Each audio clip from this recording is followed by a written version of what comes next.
Hey everyone. Today I'd like to go through the solution to this problem with you guys. We're going to check in the official FE reference manual, make sure we find the appropriate references, and just solve this problem step by step. So let's get right into it.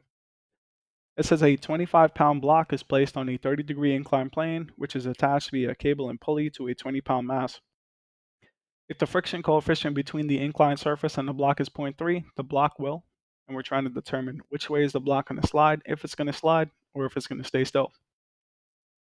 Transferring this to a clean sheet of paper, I wrote down 2 points over here, which are important for understanding this problem. Firstly, you can see that this question is written using English units, and a big struggle for students is usually this distinction between pound mass and pound force, which we're going to discuss. And additionally, this kind of misconception that the friction force is always equal to the static friction times the normal force, which is not true. We're going to go through that as well. Okay, firstly, let's compile some of this information. We know that this block is a 25-pound block, which is placed on that 30-degree incline. And it's attached via cable and pulley to this 20-pound block here. Now you can see it says 20-pound mass, and I just put 20 pounds there. And you might be wondering why always in English units, they'll put pounds and not specify the pound mass versus pound force. And you're going to understand that in a couple of minutes here. And we know that the friction coefficient, mu, is equal to 0.3. You can see I started to kind of draw the free body diagram down here, which we're going to need to understand the motion of this body. I had drawn a x coordinate and a y coordinate in a canted kind of coordinate system where this angle here is 30 degrees or parallel to the inclined surface. It's good for us to draw this coordinate system in a canted format because most of our forces will be pointed in these directions. Only the weight is offset here. So that's why we draw this coordinate system in a canted way. Okay, so let's get right into the first point. Pound mass versus pound force, the age-old question. If we check inside the reference manual, we can see that the definition of a pound force is a force which accelerates 1 pound mass at essentially 32.2 feet per second squared, and we're given the conversion factor here. Let's go ahead and write that down here. A pound force is the force necessary to accelerate 1 pound mass at a rate of 32.2 feet per second squared. Issue with this definition is they put gravity in the definition here, and that's what causes all the confusion. So essentially, a pound force is equal to 32.2 pound mass feet per second squared. If we look inside the question, it says that this 20-pound mass is hanging off the side here. Let's compute the weight of that 20-pound mass. If we're looking for how much it weighs, all we do is take the mass, which is 20-pound mass, and multiply it by gravity, which is 32.2 feet per second squared. Now, if you multiply these two numbers, you'll get a value, and the unit will be pound mass feet per second squared. Now, the conversion between pound mass feet per second squared and pound force is that a pound force is the amount of force to accelerate 1 pound mass at a rate of 32.2 feet per second squared. You can see that this gravity term is going to cancel out here, and we're going to be left with the weight of that second block equal to 20-pound force. What's unique about this is that you see the mass was 20-pound mass, the force is 20-pound force.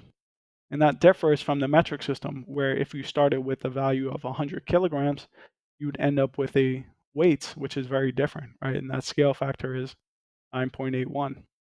If this video is helpful for you thus far, please consider leaving a like and subscribing. Also, if you'd like to gain access to hundreds more practice problems similar to what I'm solving here, please check out my FE Prep app, FE Interactive, in the description below.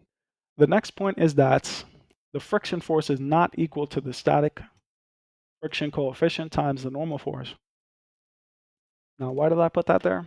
if we check inside the reference manual, what we're going to see here is that looking inside of the friction section, what it says is that the largest friction force, or the limiting friction, or the maximum possible friction, is equal to mu static times the normal force. The friction force is self-adjusting. That means that if you had a block here on a table, let's say this block weighed 100 newtons. If its weight is 100 newtons and the static friction coefficient is 0.3, that means that the maximum possible friction, the mu times the normal force, which is equal to the weight in this case, is equal to 30 pounds. If you didn't push on the block at all, the friction force would be equal to 0. If you pushed on the block with 10 pounds, that means that the friction force will be 10. All the way up to 30, this will be true. The friction force will self-adjust. Let's say you're at 31. If you're at 31 pounds, the friction force can't go that high. That means that there's going to be a net force on that block. And the friction is going to transition from static to kinetic friction. And the block is going to begin to slide. Okay, so we addressed both of these points up here. Now we're going to see if this block is going to slide. And we've answered all of those kind of clarifying questions. So firstly, let's go ahead and put down the first force onto this free body diagram, which is the weight. The weight of that block is 25 pounds. The normal force is shown right here. We also have this force right here, which is the tension force, T. Okay, so we have the weight, the normal force, the tension. Additionally, there's going to be friction in the system. Now, the friction could either be pointing up the plane or down the plane, depending on which way you assume the block is going to slide. What I find is good for me is that in making this decision on which way the block is going to slide, I eliminate friction out of the system and see which way the block would have slided. If this is 30 degrees here, this angle right here is 90 minus 30, so this will also be 30 degrees. Which way would the block have slid if the friction force was 0? We just need to see which is bigger, the tension force or the weight. If we looked at the sum of the forces in the x, where we had no friction, what would the net force be? We'd have a weight, which points to the left side. That value would be equal to W sine component, or half of the weight, which is 12.5, plus the tension force, which is equal to that 20 pounds. That's from this, 20 pounds. So you can see the tension force is much larger. If the block was going to slide, it would be sliding up. That means the friction force would oppose the motion. If it's opposing that motion, it would go against the tension force. So this is the value of the friction force. What we're going to do is we're going to solve for that friction force and see if the friction force value is greater than the maximum friction force value. And if it is, that means the block is going to slide. If it's not, that means the block is going to stay still. So let's go ahead and do that. So if we were to go ahead and sum the forces in the x direction, what we would see is that the W sine of 30 degree, which is pointing down the plane, negative, plus the tension value minus the friction force must be equal to 0. If we're solving for that friction force, what we know is that the difference between the tension and the W sine, which is a half, must be, that difference is equal to the friction force. If we fill in some of these values, what we get is that the friction force is equal to the tension, which is 20, minus the W times a half. That's equal to 25 over 2, which is 12.5. The friction force is 7.5 pounds. Now let's see if the friction force that we computed is greater than the maximum friction force in the system. How can we find that? What we do is sum forces in the y direction. Because in order to find the maximum friction force, we need to multiply the static friction times the normal force. So we need the normal force. The normal force is just equal to W cosine of 30 degrees, which is just root 3 over 2. So the normal force is equal to 25 root 3 over 2, 21.65. If we go ahead and compute the maximum possible friction force, that's just equal to mu 0.3 multiplied by 21.65, or the normal force.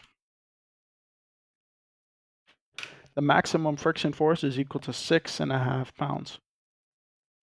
So here what we see is that our computed friction force is greater than the maximum friction force. What that means is that the block will slide up the plane. Okay, so we got it correct. We go ahead and read the explanation here. Just to review what we did. We said that the block will have impending upward motion. And how do we know the block will have impending upward motion? Is that we basically compare the tension and the weight, or the sum of the forces in the x. And what we saw was that the tension force was greater, which means the friction force would oppose that motion and point down the plane. Now that we knew which way we could assume the friction force to go, we sum forces in the x direction. Once we sum forces in the x direction, we plug in that tension as 20 pounds, and we plug in the weight of that block as 25 pounds. 20 minus 12.5 gave us the friction force value of 7.5 pounds. We summed the forces in the y because we wanted to find that normal force value. Knowing the normal force, we can compute the maximum friction force in the system, which is just mu times the normal force. We got 6.5 pounds. We saw that the friction force exceeded the maximum friction force. That means that the block will tend to slide upwards. If this video was helpful for you, please leave a like and subscribe. You could check out my app to solve more problems like this.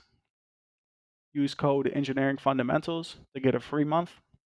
I hope to see you in the next video. Thanks for watching. Goodbye.